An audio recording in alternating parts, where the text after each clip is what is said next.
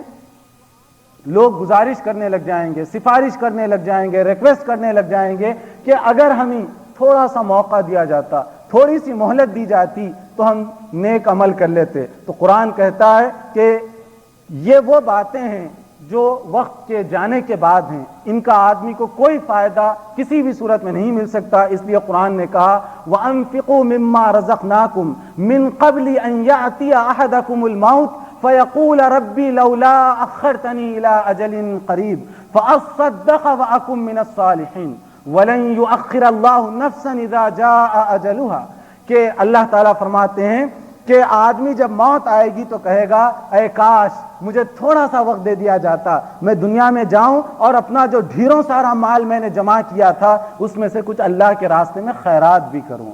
اور اللہ تعالیٰ کہیں گے کہ جب موت آئے گی تو یہ جو تمہاری ریکویسٹ ہے یہ بالکل ختم کر دی جائے گی، یہ نہیں سنی جائے گی، اس کی کوئی وہاں پر اپروچ نہیں ہوگی، کیونکہ یہ دنیا آخرت کی تیاری کا ایک ذریعہ ہے، اور اگر آدمی اس دنیا میں اپنی آخرت کو بنانا چاہے تو اس کے لیے بہت سی گنجائش ہے، اور کوئی شخص اپنی آخرت کو بگاڑنا چاہے تو اس کے لیے بھی بہت سی گنجائش ہے۔ میرے بھائیوں، ہم دنیا میں کتنے سال جی لیں گے؟ 60 سال، 70 سال، بہت جی لیا، 100 سال جی لیا، لیکن اس کے بعد ہمیں یہ دنیا چھوڑنا ہے۔ مگر آپ بتائیے کہ اس دنیا کے لیے جسے ہم ایک دن چھوڑنے والے ہیں اس کے لیے تو ہم اپنی پوری زندگی لگا چکے ہیں، اس کو بنانے میں، اس کو سنوارنے میں ہم نے بہت کچھ محنت کی، بہت کچھ ذہانت لڑائی، بہت کچھ کوشش کی، لیکن کیا کبھی ہم نے سوچا کہ وہ دنیا جس کے بعد کوئی انتہا نہیں ہے، جس کا کوئی اینڈ ہونے والا نہیں ہے، اس کو بنانے میں، اس کو سنوارنے میں ہم کتنا کچھ ٹائم دیتے ہیں، کتنی کچھ ہم محنت کرنے کی کوشش کرتے ہیں؟ جیسے اگر اس دنیا کے اندر آدمی کے پاس علم ہے تو وہ علم کے ذریعے سے اپنی آخرت بنا سکتا ہے، اگر کسی کے پاس وقت ہے تو وہ وقت کے ذریعے سے اپنی آخرت کو بنا سکتا ہے، اگر کسی کے پاس دولت ہے تو وہ دولت کے ذریعے سے آخرت کو بنا سکتا ہے۔ لیکن اگر ہم نے اپنے علم سے، اپنے وقت سے اور اپنی دولت سے فائدہ نہ اٹھایا تو پھر آخرت ہماری ضائع ہوگی، اور نہ صرف ضائع ہوگی بلکہ اللہ تعالیٰ جب قیامت کے دن پوچھے گا ہر انسان سے ٹھہرا کر کے کہ آدمی کے وقت کے بارے میں سوال کیا جائے گا، آدمی کی صحت اور توانائی کے بارے میں پوچھا جائے گا، آدمی کی دولت کے بارے میں پوچھا جائے گا کہ بتاؤ تمہیں اتنا وقت دیا گیا تھا، تم نے یہ وقت کیسے خرچ کیا؟ تمہیں اتنی ذہانت دی گئی تھی، اتنا علم دیا گیا تھا، وہ تم نے کیسے خرچ کیا؟ تمہارے پاس اتنی دولت تھی، اس کا تم نے کیسے استعمال کیا؟ آپ دیکھیں، آدمی کہتا ہے میری دولت، میری دولت. حدیث میں آتا ہے کہ آدمی کی دولت کیا ہے. آدمی بڑا بھولا ہے, کسی کی دولت کو وہ اپنی دولت سمجھتا ہے. کیسے؟ آدمی کی دولت وہ ہے جو اس نے خود کھایا, آدمی کی دولت وہ ہے جو اس نے پہنا, آدمی کی دولت وہ ہے جو اس نے اپنے بیوی بچوں کو کھلایا پہنایا. اس کے علاوہ چاہے وہ کوٹھیوں کی شکل میں ہو, چاہے وہ بڑے بزنس کی شکل میں ہو, چاہے وہ بینک بیلنس کی شکل میں ہو, وہ تو کسی اور کو ملنے والا ہے, وہ کسی اور کا ہونے والا ہے. کیوں؟ اس لیے کہ اس نے جو استعمال کیا وہی اس کا ہے. گو کہ اس کے نام پر ہزاروں پاؤنڈ پڑے ہوئے ہیں, لیکن اس کے دم توڑنے کے بعد, دنیا سے اس کے جانے کے بعد, کیا یہ ہزاروں لاکھوں پاؤنڈ اور یہ جو اتنی بڑی بڑی پراپرٹیز ہیں, یہ ساری چیزیں اس کی قبر میں رکھی جائیں گی؟ کیا اگر کوئی اس کی قبر میں یہ چیزیں رکھ بھی دے تو کیا یہ چیزیں کام آنے والی ہیں؟ اس لیے حدیث میں کہا گیا آدمی کا تو حقیقت میں وہ ہے جو اس نے اس سے فائدہ اٹھا لیا. اور اس کے علاوہ ایک چیز ہے جس کے بارے میں آدمی کہہ سکتا ہے کہ یہ میرا ہے. وہ چیز کیا ہے؟ یعنی یہ کھانا پہننا اور دوسروں کو کھلانا, یہ تو دنیا میں ختم ہو گیا. ایک وہ کام ہے جو اس نے اللہ کے لیے خیرات کیا, صدقہ کیا, نیک کاموں میں اپنی دولت کو لگایا. یہ وہ چیز ہے جو مرنے کے بعد بھی آدمی دعویٰ کر سکتا ہے کہ یہ میرا ہے. اور قرآن کہتا ہے کہ ایسا آدمی جو دنیا میں آخرت کے کاموں کے لیے اپنی دولت کو خرچ کیا, وہاں پر اس کی دولت کئی گنا ہو کر ملے گی. یعنی جتنا اس نے خرچ کیا اتنا ہی نہیں بلکہ کئی گنا زیادہ ہو کر اس کو وہاں پر دی جائے گی. تو اس لیے وہ وقت آنے سے پہلے جبکہ ہم افسوس کرنے لگ جائیں اور یہ آرزو کرنے لگیں کہ اگر ہمارے پاس کچھ اور وقت ہوتا تو ہم یہ کام کر لیتے, یہ کام کر لیتے, اس وقت کے آنے سے پہلے آدمی کو چاہیے کہ جو کچھ اس کو وقت دیا گیا, جو کچھ اس کو مہلت دی گئی, اس کو وہ غنیمت سمجھے اور اس کے مطابق وہ عمل کرنے کی کوشش کرے. اور اسی طریقے سے ہم سب کو یہ اچھی طرح سے سمجھ لینا چاہیے کہ ہم یہاں پر جو کچھ کر رہے ہیں, یہاں پر ہمارے اوقات جس طریقے سے بھی گزر رہے ہیں, ان سب کے بارے میں اللہ تعالیٰ کے سامنے ہمیں جواب دینا پڑے گا. چاہے ہم لوگوں کو دھوکہ دیں, لوگوں کے سامنے کچھ اور باتیں بتائیں, لیکن اللہ تعالیٰ کے سامنے ہماری یہ چیزیں چل نہیں سکتی, کیونکہ میں نے جو آیت پڑھی ہے اس کے اندر اللہ تعالیٰ نے یہی فرمایا کہ اس دن تمہارے اعضاء تمہارے خلاف گواہی دیں گے. اس لیے آدمی چاہے کتنا ہی ہیلے کر لے, کتنی ہی کوششیں کر لے, وہ چیزیں وہاں پر اس کے کام آنے والی نہیں ہیں. اور اسی طریقے سے عام طور پر ہم جو اپنا تھوڑا سا ہر آدمی اپنے اپنے بارے میں محاسبہ کرے, اپنا جائزہ لینے کی کوشش کرے کہ میں نے اپنی جو کچھ زندگی گزر چکی ہے اس میں سے کتنے اچھے کام کیے, کتنے برے کام کیے, میرے پاس جتنی دولت تھی اس کا میں نے کتنا صحیح استعمال کیا, کتنا غلط استعمال کیا. اس لیے کہ میں کسی کروڑپتی آدمی سے بھی کہوں تو وہ اتنی باتیں کر سکتا ہے کہ مجھے مطمئن کر دے کہ میں نے جو دولت خرچ کی وہ بالکل صحیح طریقے سے خرچ کی, کیونکہ ہر آدمی اپنے بارے میں دوسروں سے زیادہ جانتا ہے. اگر میں کسی کے بارے میں کہوں کہ بھائی تم نے 1 ملین پاؤنڈ ایسے پھاڑ کر پھینک دیے, ہو سکتا وہ بھی اس کی دلیل بتائے, اس کا یہ سبب تھا, اس کا یہ فائدہ تھا. دنیا والوں کو ہم خاموش کر سکتے ہیں, لیکن آخرت میں اللہ تعالیٰ کے پاس کیا ہم جواب دینے کے قابل ہوں گے؟ یہ ہمیں سوچنا چاہیے. ورنہ آپ میرے بھائیوں ذرا کبھی قبرستان جا کر دیکھ لیں, وہاں جو خبریں ہیں ان کا تھوڑی دیر کے لیے خاموشی کے ساتھ, ویسے ہمارے ہاں خبروں پر جانے کا ایک تصور ہے, کس ارادے کے ساتھ؟ پکنک کے طور پر, جسے ہم عرس کہتے ہیں. عرس کے معنی شادی, خوشی, جشن کا موقع. یعنی مرنے والا تو مر گیا, اب اس کے بارے میں ہم جشن کر رہے ہیں, اس کے بارے میں بہت خوشیاں منا رہے ہیں. جبکہ رسول اکرم صلی اللہ علیہ وسلم کا ارشاد گرامی تھا, آپ نے فرمایا لا تجعلوا قبری عیدا, کہ میری قبر کو جشن گاہ مت بناؤ, کہ وہاں آ کر تم جشن مت منایا کرو, پکنک مت منایا کرو. تو رسول اکرم صلی اللہ علیہ وسلم سے زیادہ اور کس کی مقدس خبر ہو سکتی ہے؟ جب آپ نے کہا کہ میری قبر کو پکنک منانے کے لیے, جس کو عربی میں عرس کہتے ہیں, یعنی نام بدلنے سے کچھ نہیں ہوتا. اگر آپ اردو میں کسی کو گالی دیں اور وہی گالی کا عربی میں ترجمہ کر دیں تو وہ دعا نہیں بن جاتی, گالی گالی ہی رہے گی. اس لیے عرس کے معنی کیا ہیں آپ عربی ڈکشنری اٹھا کر دیکھ لیں, آپ کو پتا چل جائے گا.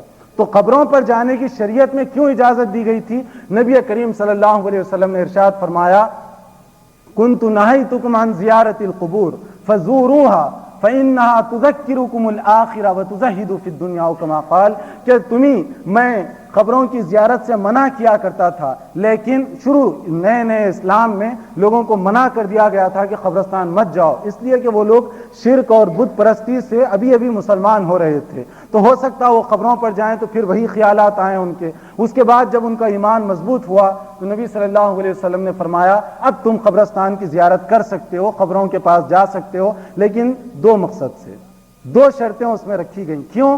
اس لیے کہ وہاں جاؤ گے تو تمہیں اپنی آخرت یاد آئے گی، اپنی آخرت کو یاد کرنے کے لیے اور دنیا سے اپنے تعلق کو کم کرنے کے لیے اگر تم قبروں کے پاس جانا چاہو تو جا سکتے ہو، جا کر تھوڑی دیر دیکھو اپنی آخرت کیسے یاد آئے گی۔ سوچو ذرا، یہ آدمی جو آج قبر کے اندر ہے کسی دن ہماری طرح یہ زمین پر چلتا پھرتا تھا، اس کا وقت آیا لوگوں نے اسے منو مٹی کے اندر دبا دیا، اور یہی وقت مجھ پر بھی آنے والا ہے۔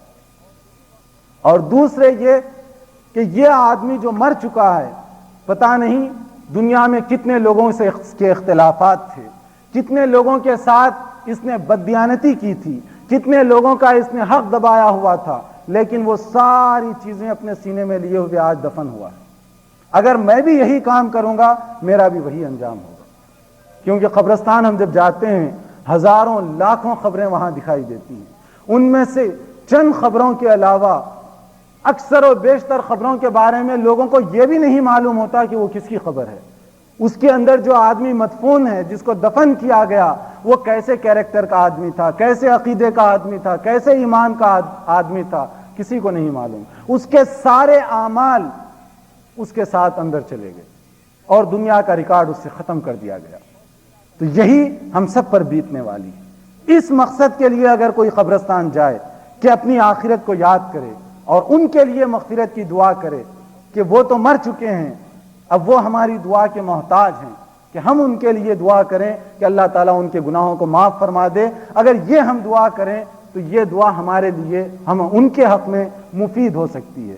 ورنہ ہم جس مقصد کے لیے قبروں کے پاس جاتے ہیں، آج کل تو عجیب تماشا ہے کہ لوگ یہاں خبریں نہیں ہیں تو ٹیمپرری خبریں بنا لیے ہیں، عارضی خبریں کس شکل میں؟ کہیں بتیوں سے، کہیں لائٹ کی روشنیوں سے، کہیں قمقمے لگا کر مسجد کے اندر یا مسجد کے باہر حال میں کہ وہاں پر مختلف بتیاں لگا دی جاتی ہیں کہ یہ تصوری خبر ہے، یعنی ایکچولی خبر تو نہیں، خبر جو ہے وہ کہیں دوسرے ملک میں ہوگی، مگر اس کا ایک خاکہ ذہن میں لانے کے لیے کہ یہ فلاں بزرگ کی خبر ہے، اور وہیں پر لوگ دعا بھی کر رہے ہیں، وہیں پر لوگ سجدے بھی کر رہے ہیں، وہیں کھانا بھی تقسیم ہو رہا ہے۔ تو بتائیے یہ کیا ایسے اگر خبر کے پاس ہم جائیں تو کیا ہماری آخرت یاد آئے گی، یا ہم اپنی آخرت کو ضائع کریں گے، اپنی آخرت کو برباد کریں گے، یا اپنی آخرت کو سنواریں گے؟ تو میرے بھائیوں، ہمیں سب کو بڑے اطمینان کے ساتھ اپنا جائزہ لینا چاہیے کہ وہ لوگ جو مر چکے ہیں اپنے اعمال کو اپنے ساتھ لے کر چلے گئے، ہم بھی اسی طرح سے مرنے والے ہیں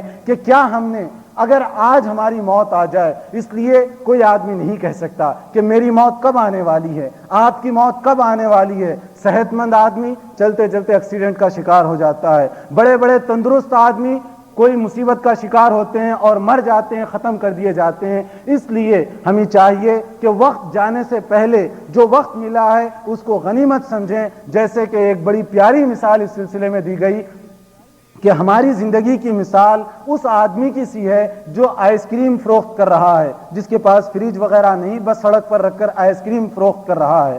تو وہ جتنا جلدی ہو کوشش کرتا ہے کہ اپنے آئس کریم کو فروخت کر دے، اس لیے کہ جتنی دیر گزرتے جائے گی اس کا آئس کریم گھلتا جائے گا، جتنا آئس کریم اس کا گھل جائے گا اس کا نفع، اس کا پرافٹ کم ہوتا جائے گا، کیونکہ چیز ختم ہوتی جا رہی ہے۔ اسی طرح سے آدمی کی زندگی ہے، گھلتے جا رہی ہے، ختم ہو رہی ہے۔ اس لیے ہمیں چاہیے کہ جتنا جلدی ہو سکے ہم اپنی آخرت کو سنوارنے اور بنانے کی کوشش کریں۔ اللہ تعالی ہم سب کو عمل کرنے کی توفیق عطا فرمائے۔ اقول قولی ھذا واستغفر اللہ العظیم لی ولکم ولسائر المسلمین من کل ذنب فاستغفروہ انہ ھو الغفور الرحیم۔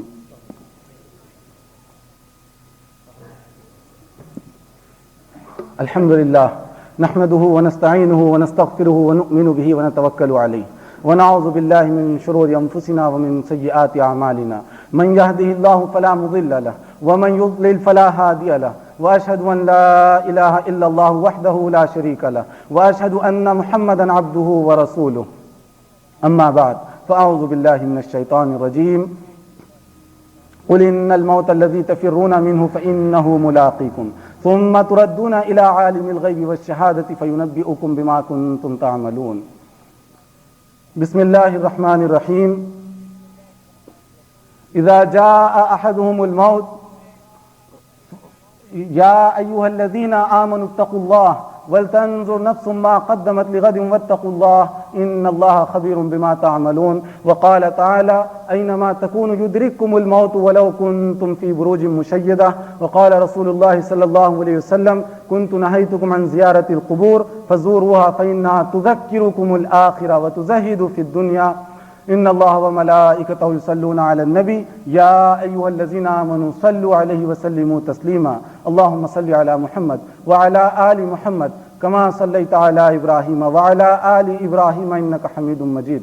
اللهم بارك على محمد وعلى آل محمد كما باركت على إبراهيم وعلى آل إبراهيم إنك حميد مجيد. اللهم اغفر لجميع المؤمنين والمؤمنات والمسلمين والمسلمات الأحياء منهم والأموات. اللهم انصر من نصر دين محمد صلى الله عليه وسلم واجعلنا منهم، واخذل من خذل دين محمد صلى الله عليه وسلم ولا تجعلنا منهم. عباد الله رحمكم الله، إن الله يأمر بالعدل والإحسان وإيتاء ذي القربى وينهى عن الفحشاء والمنكر والبغي يعظكم لعلكم تذكرون. فاذكروا الله العظيم يذكركم وادعوه يستجب لكم، ولذكر الله تعالى أعلى وأولى وأكبر. قوموا إلى الصلاة.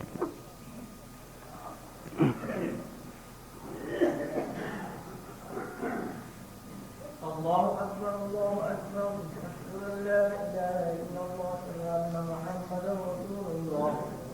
حي على الصلاة حي على الفلاح قد قامت الصلاة قد قامت الصلاة.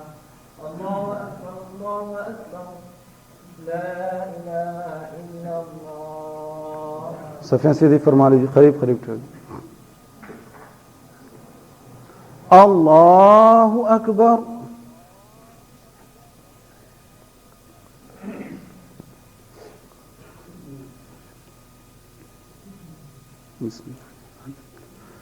الحمد لله رب العالمين الرحمن الرحيم مالك يوم الدين إياك نعبد وإياك نستعين اهدنا الصراط المستقيم صراط الذين أنعمت عليهم غير المغضوب عليهم ولا الضالين.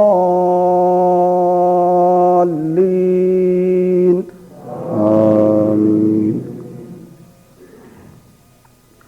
سبح اسم ربك الأعلى الذي خلق فسوى والذي قدر فهدى والذي أخرج المرعى فجعله غثاء أحوى سنقرئك فلا تنسى إلا ما شاء الله إنه يعلم الجهر وما يخفى ونيسرك لليسرى فذكر إن نفعت الذكرى سيذكر من يخشى ويتجنبها الأشقى الذي يصلى النار الكبرى ثم لا يموت فيها ولا يحيا قد أفلح من تزكى وذكر اسم ربه فصلى بل تؤثرون الحياة الدنيا والآخرة خير وأبقى إن هذا لفي الصحف الأولى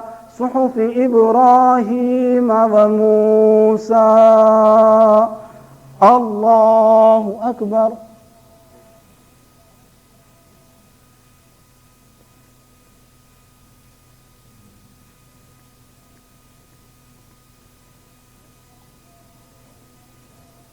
سمع الله لمن حمده.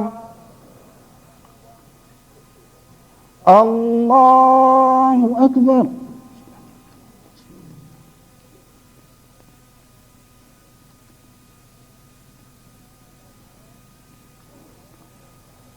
الله أكبر. الله أكبر.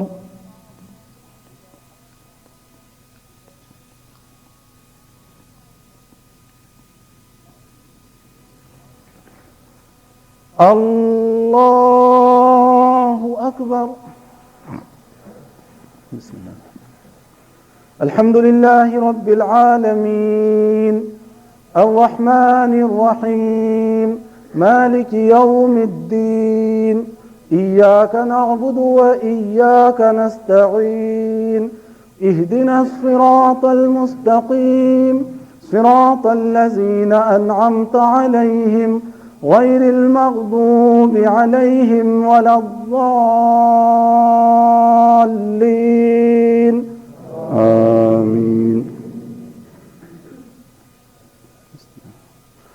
هل أتاك حديث الغاشية وجوه يومئذ خاشعة عاملة ناصبة تصلى نارا حامية تسقى من عين آنية ليس لهم طعام إلا من ضريع لا يسمن ولا يغني من جوع وجوه يومئذ ناعمة لسعيها راضية في جنة عالية لا تسمع فيها لاغية فيها عين جارية فيها سرر مرفوعة وأكواب موضوعة ونمارق مصفوفة وزرابي مبثوثة أفلا ينظرون إلى الإبل كيف خلقت وإلى السماء كيف رفعت وإلى الجبال كيف نصبت وإلى الأرض كيف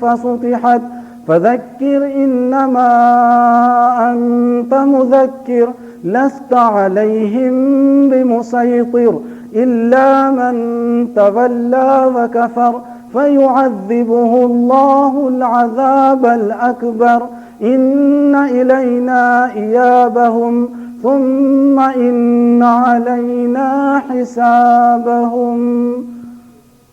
الله أكبر.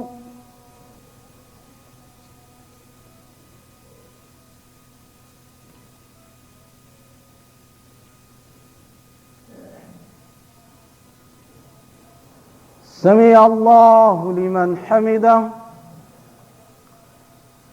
الله أكبر.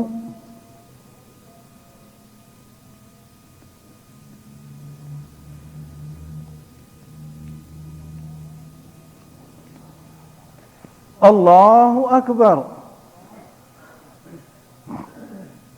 الله أكبر.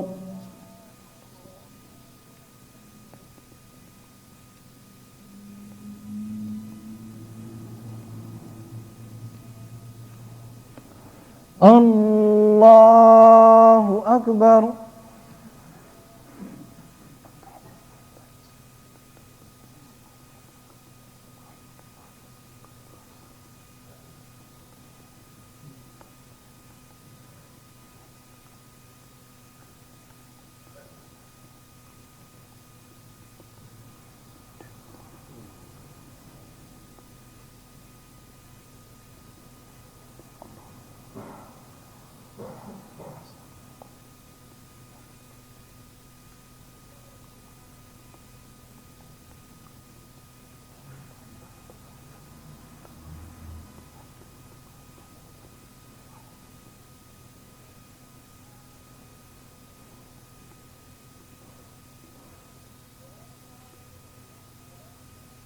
السلام عليكم ورحمة الله.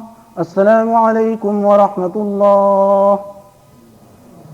الله أكبر. استغفر الله استغفر الله استغفر الله استغفر الله. اللهم أنت السلام منك السلام تبارك يا ذو الجلال. اللهم لا إله إلا الله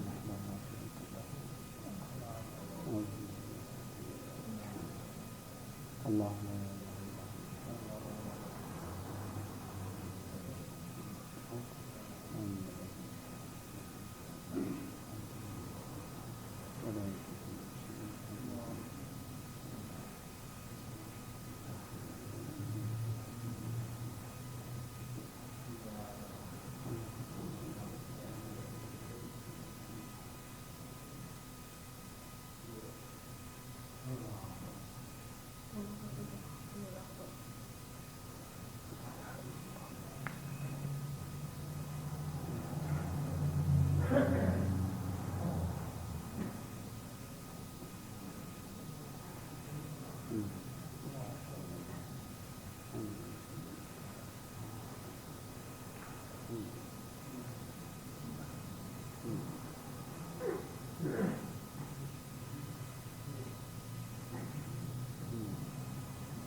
الله أكبر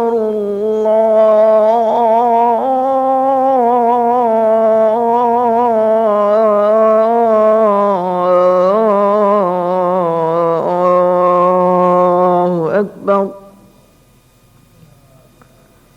أشهد أن لا إله إلا الله.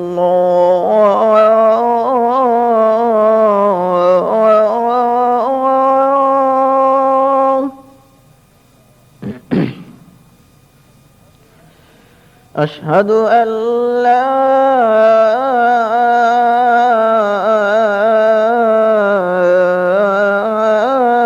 إله إلا الله.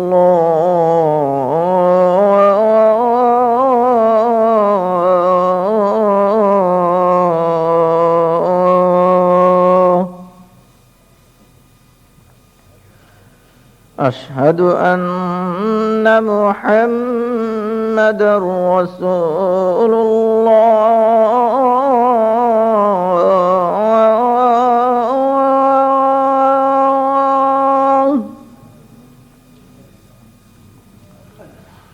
أشهد أن محمد رسول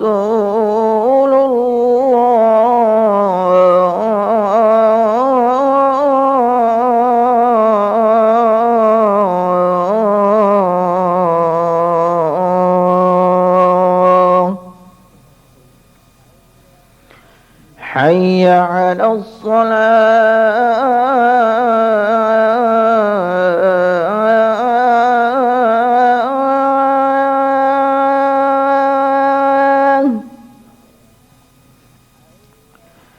حي على الصلاة.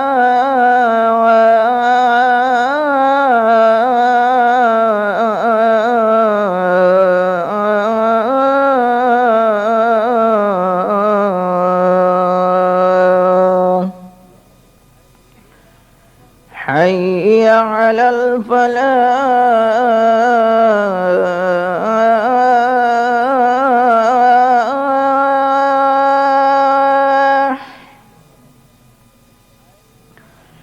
حي على الفلاح.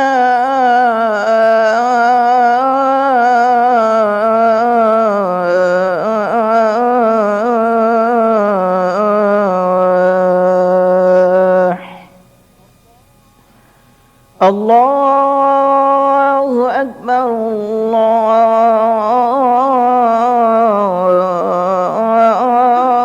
الله أكبر. لا إله إلا الله.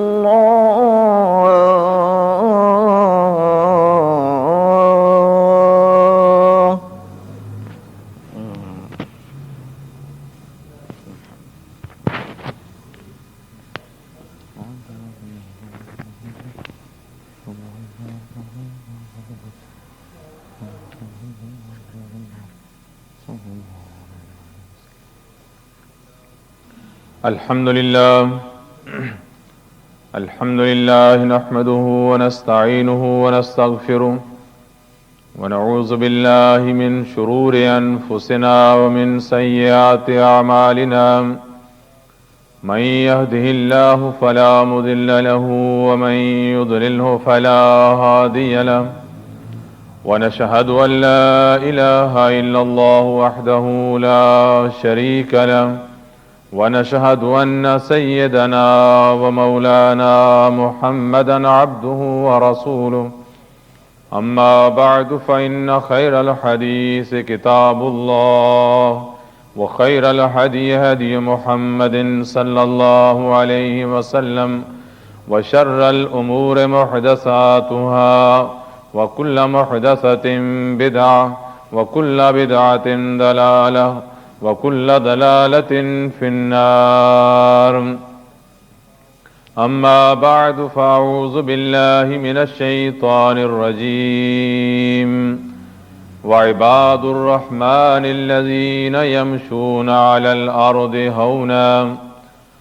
الأرض هونا وإذا خاطبهم الجاهلون قالوا سلاما والذين يبيتون لربهم سجدا وقياما والذين يقولون ربنا اصرف عنا عذاب جهنم إن عذابها كان غراما إنها ساءت مستقرا ومقاما والذين إذا أنفقوا لم يسرفوا ولم يقتروا وكان بين ذلك قواما والذين لا يدعون مع الله إلها آخر ولا يقتلون النفس التي حرم الله إلا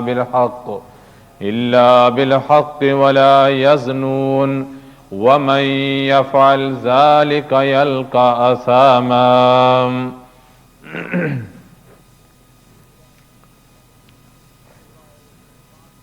سورہ فرقان کی یہ چند آیات ہیں جن میں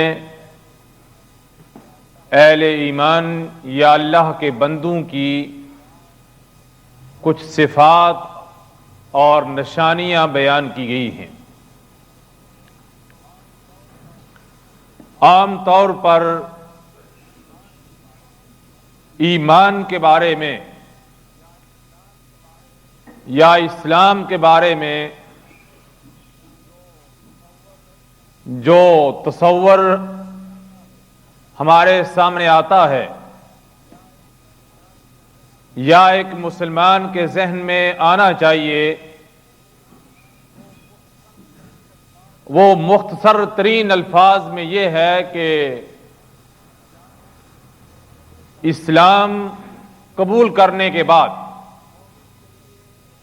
مومن کے لیے کچھ باتوں پر ایمان لانا ضروری ہے اور کچھ اعمال کا کرنا اس کے لیے لازمی ہے. یعنی ایک حصہ عقائد کا ہے اور ایک حصہ اعمال کا ہے. اسی لیے قرآن حکیم میں جا بجا آپ کو یہ الفاظ نظر آئیں گے ان الذین آمنوا وعملوا الصالحات والذین آمنوا وعملوا الصالحات، کہ وہ لوگ جو ایمان لائے اور پھر نیک عمل کیے، وہ لوگ جو اللہ پر ایمان لائے اور پھر انہوں نے صالح کام کیے، اچھے کام کیے. یہاں ایمان سے مقصود وہ بنیادی عقائد ہیں، وہ چیزیں ہیں جن کا ماننا، جن کا بلیو کرنا، جن پر یقین کرنا ایک مسلمان کے لیے ضروری ہے. اور پھر ایمان کے ان تقاضوں کو پورا کرنے کے لیے چند اعمال یا اعمال کا ایک نظام اسے دیا گیا جن پر چل کر اس نے یہ ثابت کرنا ہے کہ واقعی وہ مومن ہے اور وہ ان عقائد کا حامل ہے. تو اس لیے ہم یہ کہہ سکتے ہیں کہ دراصل ایمان یا اسلام یہ مجموعہ ہے عقائد کا اور اعمال کا. ان دونوں کو ایک دوسرے سے جدا نہیں کیا جا سکتا. اگر ایک شخص کے عقیدے میں اس کی ایمانیات کے جو اجزاء ہیں ان میں وہ مخلص نہیں ہے یا صحیح ایمان نہیں رکھتا تو اس کے اعمال اس کے لیے مفید نہیں ہوں گے. اگر ایمانیات کے بارے میں، عقائد کے بارے میں اس کا نظریہ واضح نہیں ہے، صحیح نہیں ہے، تو پھر اعمال اس کے لیے مفید نہیں ہوں گے. اور اگر اعمال تو کرتا ہے مگر عقیدہ درست نہیں ہے تو عقیدہ اسے کوئی فائدہ، تو عمل اسے کوئی فائدہ نہیں پہنچائے گا. تو گویا کہ یہ مجموعہ ہے عقیدے کا اور عمل کا، لیکن اس کے ساتھ ساتھ عمل کی حیثیت اس لیے عقیدے سے ایک معنی میں، ایک لحاظ سے زیادہ ہے کہ انسان کے عقیدے کا تعلق اس کے دل کے ساتھ ہے۔ ایک شخص ممکن ہے کہ وہ زبان سے ایک بات کا اقرار کرتا ہے، زبان سے ایک بات کا اظہار کرتا ہے کہ میرا یہ ایمان ہے، میرا یہ عقیدہ ہے، میں اس بات کو مانتا ہوں، میں فلاں بات پر یقین رکھتا ہوں، مگر دل کے اندر یہ باتیں نہیں ہیں۔ قرآن حکیم نے یہ کہا ایک موقع پر ان لوگوں کے بارے میں جنہیں منافقین کہا گیا اس دور میں کہ اذا جاءك المنافقون قالوا نشهد انك لرسول الله والله يعلم انك لرسوله والله يشهد ان المنافقين لكاذبون، کہ یہ لوگ آپ کے پاس آتے ہیں اور کہتے ہیں کہ ہم گواہی دیتے ہیں کہ آپ اللہ کے رسول ہیں، اللہ بھی یہ گواہی دیتے ہیں کہ آپ اللہ کے رسول ہیں، لیکن اللہ ساتھ یہ بھی فرماتے ہیں کہ یہ جھوٹ بول رہے ہیں، یہ سچے نہیں ہیں، یہ آپ کو اللہ کا رسول نہیں مانتے۔ جس سے یہ معلوم ہوتا ہے کہ عقیدے کا تعلق ایک معنی میں بندے اور اس کے رب کے درمیان ہے۔ اللہ یہ جانتا ہے کہ اس کے کیا عقائد ہیں اور جو عقیدوں کا وہ اظہار کر رہا ہے ان میں کس حد تک وہ سچا ہے یا کس حد تک یقین رکھتا ہے۔ اس لیے ظاہری سارے کے سارے جو اعمال ہیں، ایک مسلمان کی جو عملی زندگی ہے اس کے مطابق اس کے سارے اس سے معاملات کیے جائیں گے، اس کے مطابق اس کے بارے میں فیصلہ کیا جائے گا۔ تو دراصل اس کے ایمان کی جو اصل علامت ہے، اصل نشانی ہے، وہ اس کے اعمال ہیں۔ اعمال کے بغیر اس کے عقیدے کی کوئی اہمیت ایک مسلم سوسائٹی میں نہیں ہوگی۔ نبی کریم صلی اللہ علیہ وسلم کے زمانے میں ظاہر ہے آپ کو ان لوگوں کے بارے میں بتایا گیا جو مومن نہیں تھے، جن کے دلوں میں نفاق تھا، جو منافق تھے، مگر اس کے باوجود آپ کو یہ علم ہوگا کہ منافقین جتنے بھی تھے مدینے کے اندر تھے، مسلمانوں کے ساتھ شامل ہوتے تھے، ان کے ساتھ نمازیں پڑھتے تھے، مسجد میں آتے تھے، نبی کریم صلی اللہ علیہ وسلم کی مجلسوں میں بیٹھتے تھے۔ جن لوگوں کے بارے میں آپ کو بتا دیا گیا کہ یہ لوگ منافق ہیں، ان سے آپ نے بچ کر رہنا ہے۔ بعض صحابہ کے بھی علم میں رسول اکرم لے آئے، ان لوگوں کے بارے میں واضح ہو گیا، مگر اس کے باوجود حضرت صلی اللہ علیہ وسلم سے جب یہ کہا گیا، جب اس بات کی اجازت طلب کی گئی کہ اگر یہ لوگ دشمن اسلام ہیں، یہ محض بعض مفادات کے لیے زبان سے اقرار کرتے ہیں، کلمہ پڑھتے ہیں یا ایمان کے بارے میں کہتے ہیں، تو انہیں قتل کیوں نہ کر دیا جائے، انہیں ختم کیوں نہ کر دیا جائے، یہ ہمارے اندر رہ کر ہمارے لیے مشکلات پیدا کر رہے ہیں، یہ ایمان کا لبادہ اوڑھ کر۔ اور اس لیے بعض حالات میں وہ شخص رسول اکرم کے زمانے میں تو معلوم تھا اور حضرت کو علم ہو جاتا تھا کہ کون منافق ہے، کون کافر ہے، کون مسلمان ہے، لیکن اس کے بعد حضور کے بعد یا ایمان ہے یا کفر ہے۔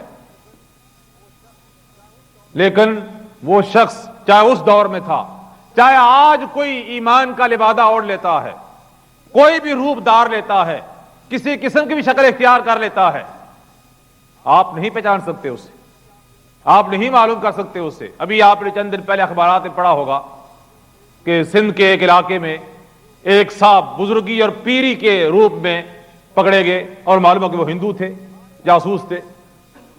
ہمارے ہاں چونکہ یہ ایک مرض ہے یا ایک کمزوری پائی جاتی ہے کہ ہم باقی معاملات میں تو یہ تحقیق کر لیتے ہیں کہ کوئی شخص کتنا عالم ہے، کہاں کا پڑھا ہوا ہے، یہ بھی آپ بہت کم ہے کہ جو شخص دو چار باتیں کر لے، شکر و سروس بن جائے، ہم اسے لیڈر رہنما دین کا مان لیتے ہیں۔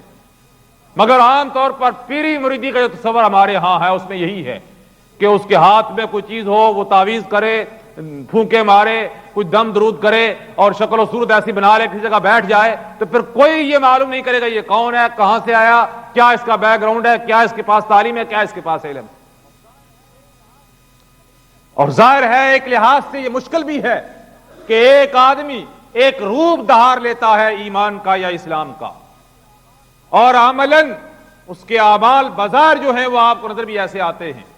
ایسا آدمی جو مسلمانوں کی صفوں میں گھس جائے، جو مسلمانوں کے اندر داخل ہو جائے، جو اپنے آپ کو مسلمان ظاہر کرے، مسلمانوں کی جماعت کا فرد اپنے آپ کو ظاہر کرے، وہ اس شخص سے زیادہ خطرناک اور مضر ہوتا ہے جو علی الاعلان کفر کا مظاہرہ کرتا ہے، جو علی الاعلان دین سے بیزاری کا اظہار کرتا ہے، جو علی الاعلان آپ کی دشمنی کرتا ہے، جو علی الاعلان آپ کی مخالفت کرتا ہے، اس سے زیادہ یہ شخص خطرناک ہے. اس لیے قرآن حکیم نے کفار کے بارے میں، مشرکین کے بارے میں، اللہ کے دوسرے نافرمانوں کے بارے میں اتنے سخت الفاظ نہیں فرمائے.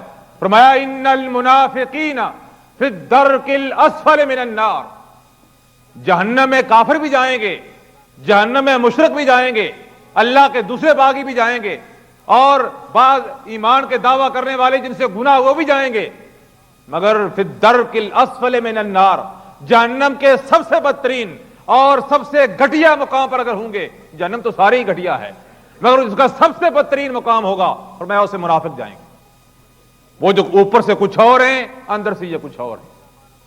نفاق کا سب سے پہلا معنی مطلب یہی ہے کہ وہ شخص جو اوپر سے ایمان کا دعویٰ کرتا ہے اس کے اندر کفر اور نفاق ہے. یہ تو وہ معنی ہے جو کفر اور نفاق کا ہے.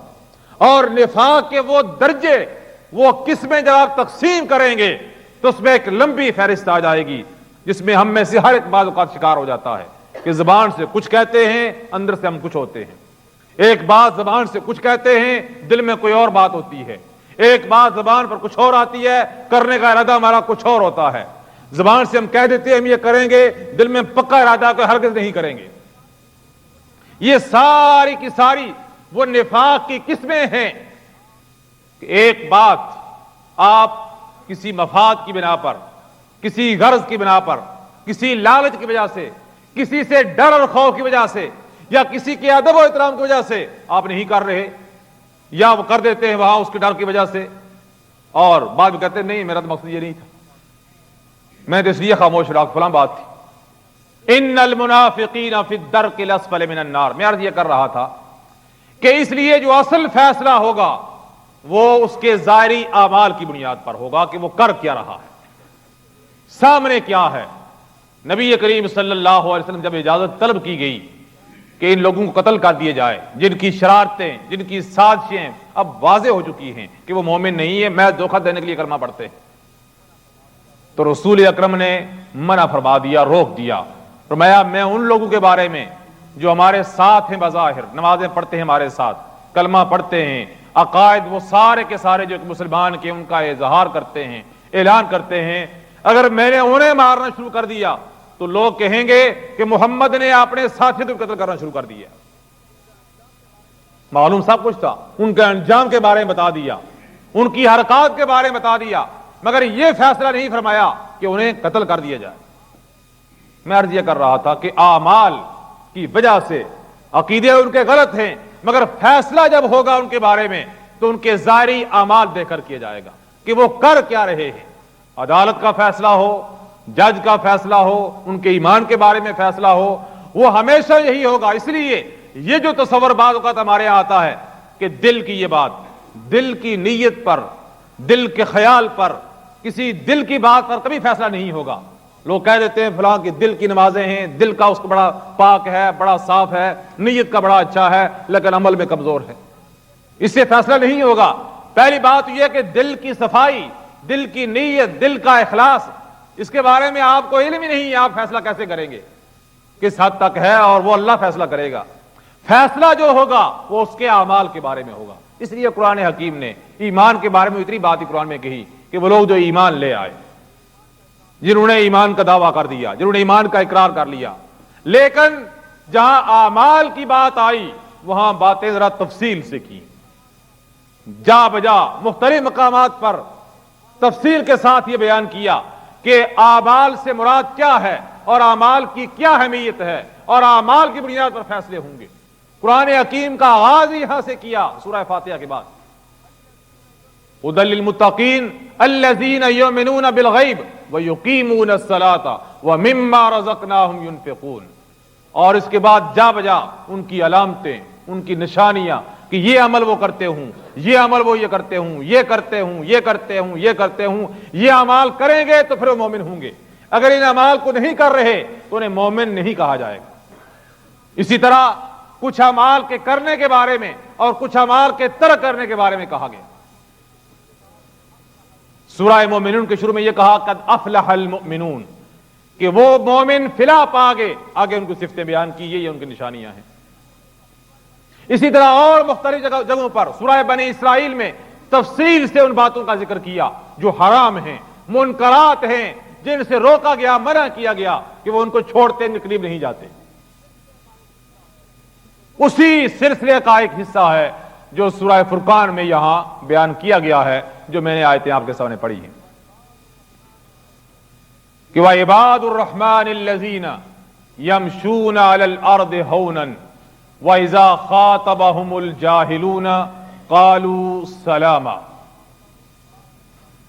بعض مقامات پر نماز سے آغاز کیا کہ اللہ کے وہ بندے ہیں جو نمازیں پڑھتے ہیں۔ بعض جگہ یہاں سے بیان کیا کہ وہ ہیں جو برائی، فحاشی، بے حیائی سے اعراض کرتے ہیں۔ بعض جگہ زکوٰۃ سے ذکر کیا کہ فی اموالہم حق معلوم للسائل والمحروم، جن کے مالوں میں دوسروں کا حصہ ہے اسے وہ ادا کرتے ہیں۔ اور یہاں آغاز کیا ایک بالکل بظاہر ایک ایسی صفت سے جو عام حالات میں ہمارے نزدیک اس کی کوئی اہمیت نظر نہیں آتی، یا ہم اسے زیادہ اہمیت دیتے نہیں ہیں، یا کوئی ایسی بات نہیں ہے کہ جسے کسی کی خوبی، علامت اس معنی میں قرار دی جائے کہ وہ ایمان کی نشانی ہے اور اس کے مومن ہونے کی دلیل ہے۔ فرمایا وَعِبَادُ الرَّحْمَنِ الَّذِينَ يَمْشُونَ عَلَى الْأَرْضِ هَوْنًا وَإِذَا خَاطَبَهُمُ الْجَاهِلُونَ قَالُوا سَلَامًا۔ یہاں دو باتیں بیان کی ہیں۔ پہلی بات یہ کہی کہ اللہ کے جو بندے ہیں ان کی یہ نشانیاں ہیں۔ بندے کا مفہوم یہاں بیان کیا، آپ کا لفظ استعمال کیا کہ وہ جو اللہ کے بندے ہیں، جو اللہ کو مانتے ہیں، جو اللہ کی بندگی کرتے ہیں، بندگی کا مفہوم بڑا وسیع ہے۔ وَعِبَادُ الرَّحْمَنِ الَّذِينَ يَمْشُونَ عَلَى الْأَرْضِ هَوْنًا، بندگی کا مفہوم اس کی ذاتی عبادت سے، ذاتی کام سے، چھوٹی باتوں سے لے کر پوری زندگی میں اسلامی احکام پر عمل کرنا اور انہیں قائم کرنا، پورے نظام کو دنیا میں قائم کرنا، اللہ کے دیے ہوئے نظام کو، اس سے لے کر ساری باتیں اس میں شامل ہیں، بندگی۔ لیکن اس کے بعد اس کی علامتیں کیا ہیں، اس کی نشانی کیا ہے کہ یمشون علی الارض ہونا، وہ زمین پر چلتے ہیں تو آرام سے۔ کیا مطلب؟ یمشون علی الارض ہونا کہ وہ آہستہ چلتے ہیں، وہ نرمی سے چلتے ہیں، وہ عاجزی سے چلتے ہیں۔ یہ مفہوم ہو سکتے ہیں اس کے۔ ایک تو وہ مفہوم ہے جو بعض بگڑے ہوئے معاشرے، جاہلی معاشروں میں یہ ہوتا ہے کہ لوگ واقعتاً زمین پر جب چلتے ہیں تو اکڑ کر چلتے ہیں۔ جیسے ہم کہتے ہیں بعض اوقات بعض لوگوں کی گردن جو ہے اکڑ جاتی ہے، اس کے پاس اقتدار آ جائے، قوت آ جائے، طاقت آ جائے، جب وہ چلتے ہیں تو اس خیال سے چلتے ہیں کہ اب وہ طاقتور چل رہا ہے، لوگ مجھے دیکھ رہے ہیں، میری طاقت کا مظاہرہ۔ یا ان کی چال چلن جو ہے، چلنے کا انداز اور طریقہ جو ہے وہ اس طرح کا ہے جس سے تکبر، بڑائی، غرور، یہ چیزیں ظاہر ہوتی ہیں۔ فرمایا میرے بندے، اللہ کے بندے، رحمان کے بندے جب وہ زمین پر چلتے ہیں تو ہونن، بڑے آرام سے، سر جھکا کر، عاجزی سے، انکساری کے ساتھ، اس میں تکبر، اس میں بڑائی، اس میں غرور اور اس میں دوسروں کو حقیر سمجھنا، اس طرح کی کوئی علامت، کوئی نشانی نہیں ہوتی۔ وہ زمین پر آرام سے چلتے ہیں۔ ایک تو یہ معنی ہے ظاہری کہ ان کی ظاہری چال چلن کے جو طریقہ ہے اس سے کیا نظر آتا ہے۔ دوسرا یہ فرمایا کہ وَإِذَا خَاطَبَهُمُ الْجَاهِلُونَ قَالُوا سَلَامًا۔ دنیا میں مومن، عاجز، اللہ کی بندگی کرنے والا، اللہ کی زمین پر اللہ کے احکام پر عمل کرنے والا اللہ کا بندہ عبد عباد، اسے قدم قدم پر مشکلات ہی پیش آئیں گی، رکاوٹیں بھی اس کے سامنے آئیں گی، لوگ اس کا بعض اوقات مذاق بھی اڑائیں گے، اس کی بندگی کا، اس کے طریقے کا، اس کے راستے کا، اس کے اعمال کا، اس کی شکل و صورت کا۔ وَإِذَا خَاطَبَهُمُ الْجَاهِلُونَ قَالُوا سَلَامًا، اور بعض اوقات وہ خود لوگوں تک اس نیکی اور خیر کی بات کو پہنچانا چاہتا ہے، ان تک اس دعوت کو پیش کرنا چاہتا ہے، فرمایا دونوں شکلوں میں مختلف قسم کے لوگوں سے اس سے واسطہ پڑے گا، عوام سے بھی، خواص سے بھی، پڑھے لکھے لوگوں سے بھی، ان پڑھ لوگوں سے بھی، عقل مندوں سے بھی، بیوقوفوں سے بھی۔ لیکن مومن اللہ کا بندہ اذا خاطبہم الجاہلون، وہ لوگ جب اس کے راستے میں آتے ہیں، یہاں جہالت کا یہ معنی نہیں کہ صرف وہی لوگ اس سے مراد ہیں جو لکھ پڑھ نہیں سکتے، لکھنا پڑھنا نہیں جانتے، ان کے پاس کوئی ڈگری اور سرٹیفکیٹ نہیں ہے، یا وہ کسی کالج یونیورسٹی کے پڑھے ہوئے نہیں ہیں، بلکہ جہالت سے مراد یہ ہے کہ جو اللہ کے دین کی تعلیمات ہیں اس پر عمل نہیں کرتے اور اپنے خالق کو پہچانتے نہیں ہیں، دنیا میں سرکشی، بغاوت، نافرمانی کے راستے پر چل رہے۔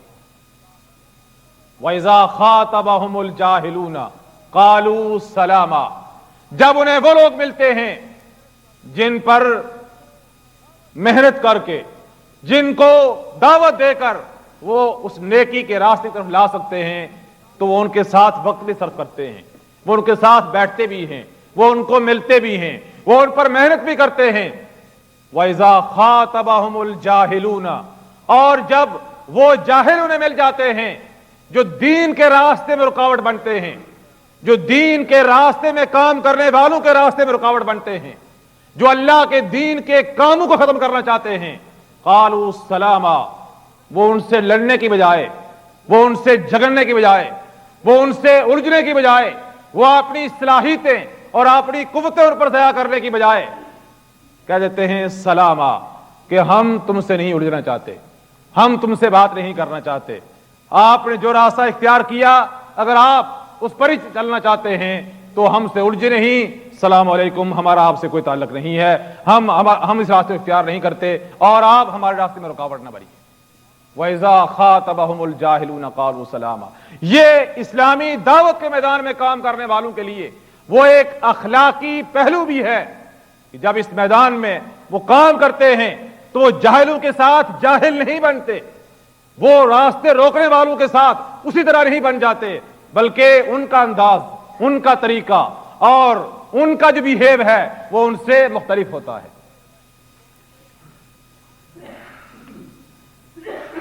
آگے چل کر پھر چند اور صفات کا ذکر کیا ہے، جیسے میں نے پہلے عرض کیا ہے، یہاں سے جو آغاز کیا ہے جن صفات کا، اس سے یہ معلوم ہوتا ہے جیسے میں نے شروع میں عرض کیا کہ ظاہری علامات، ظاہری نشانیاں، کہ ان دو چیزوں کو کتنی اہمیت دی گئی ہے، فساد اور فتنے سے بچنے کے لیے، اپنے آپ کو فتنے اور فساد کے اندر مبتلا ہونے سے بچانے کے لیے، اپنے آپ کو مشکلات سے بچانے کے لیے یہ سب سے بہترین راستہ ہے کہ آپ عاجزی، انکساری کا راستہ اختیار کیجیے، اور اس کے باوجود اگر کوئی شخص آپ کے لیے پریشانی کا سبب بنتا ہے تو قالوا سلاما، اسے سلامتی کا پیغام دے کر، اس کے لیے ہدایت کی دعا کر کے اس سے فارغ ہو جائیے اور اس راستے اختیار کیجیے جس راستے میں کامیابی اور کامرانی کی آپ کو توقع اور امید ہے۔ اللہ تعالیٰ ہمیں توفیق عطا فرمائے کہ ہم یہ صفتیں، یہ علامتیں اپنے اندر پیدا کریں اور ہم ان خوبیوں اور ان صفات کو پیدا کر کے اللہ کے دین کی دعوت کا کام صحیح طرف آگے بڑھا سکیں۔ وآخر دعوانا ان الحمدللہ رب العالمین۔